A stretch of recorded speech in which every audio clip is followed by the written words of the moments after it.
Hi, I've been asked to talk about the piyut, the piece of liturgy called Hayom Ta'amtzenu, which comes towards the end of the morning services, both on Rosh Hashanah and on Yom Kippur.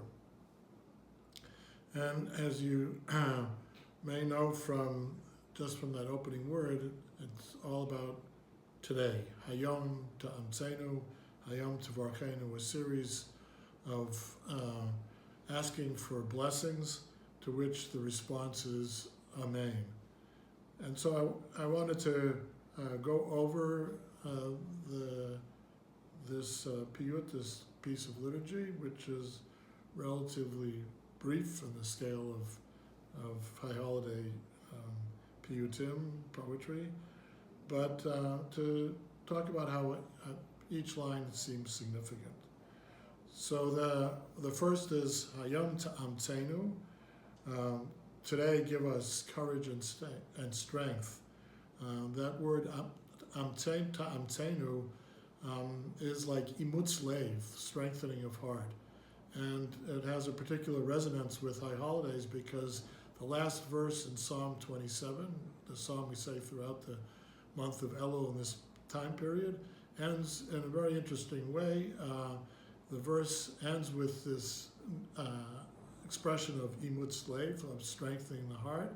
So the verse is Kaveh el Adonai, have hope in God, v'yamatz libecha, and strengthen your heart, v'kaveh el Adonai, and again, strengthen your heart.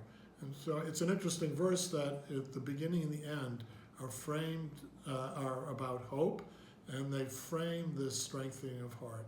That is the way to strengthen our hearts, and particularly these days with all the things that we are facing, is to surround ourselves with hope.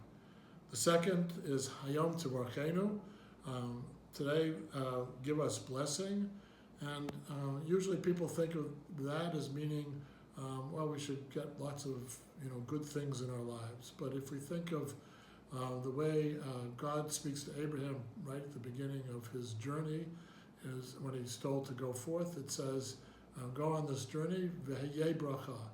Not that you will get lots of blessings if you follow God's word, but that you yourself will become a blessing, and other people will look upon you and feel blessed by the way that you are, by your presence in the world. Hayom Tegadlenu.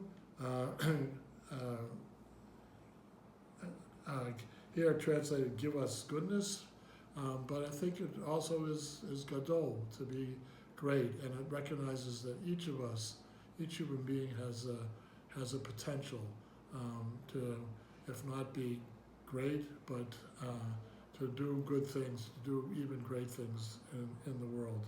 Never underestimate your potential. Hayom Tidrashenu l'Torah, that seek out welfare and good, and tova, tov is goodness, and it's an important word in the tradition because right in Genesis 1, God looks at each day of creation and says, ki tov, it is good. And really what we are about is trying to repeat that in our own lives, is to look back on each and every day, Hayom, each and every day, and be able to, more often than not, to say, ki tov, it was good, and we did good.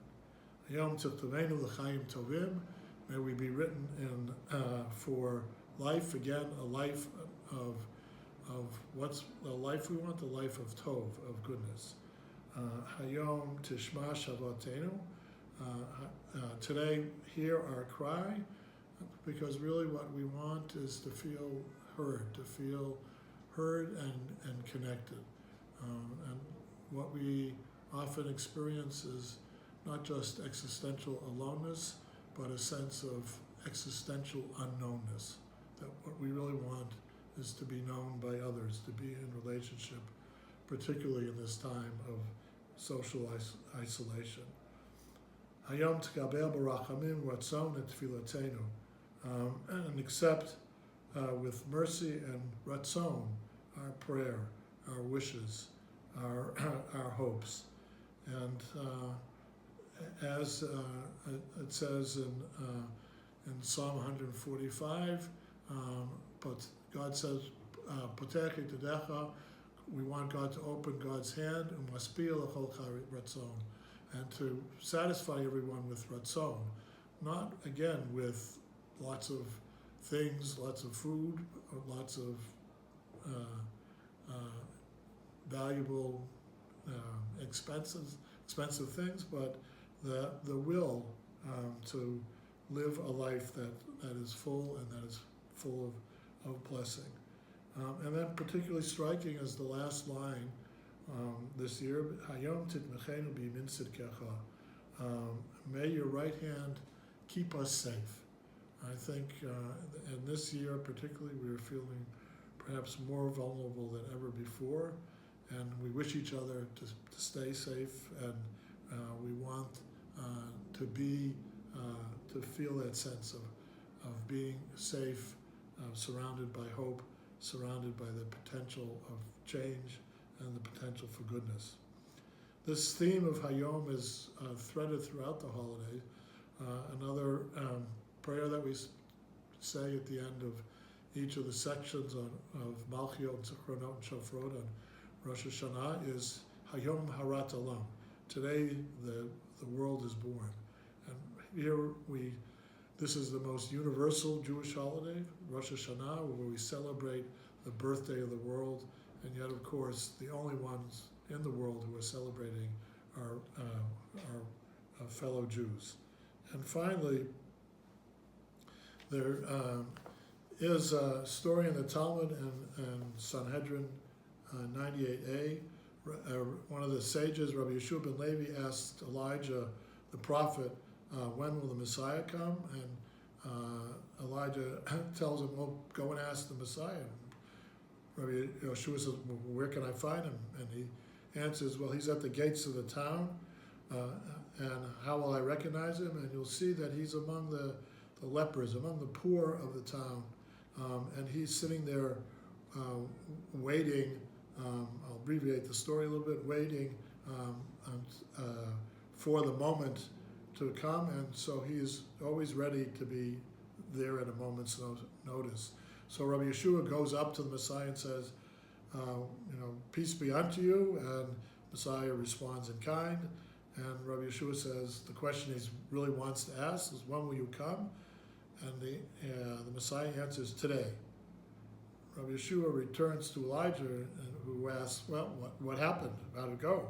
And Rabbi Yeshua complained that he didn't tell, the Messiah didn't tell the truth. He said he would come today, but he has not come. And Elijah answered, well, you didn't understand it.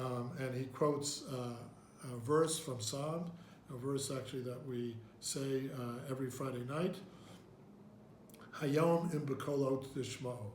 Today, if you hearken to God's voice, that is, it is really in our hands to make this day, Hayom, a day when the Messiah, when the world would really be changed for the better. That potential is always there, and it is really up for us to take this day, or any day, and to strive to realize that potential. Shana Tova.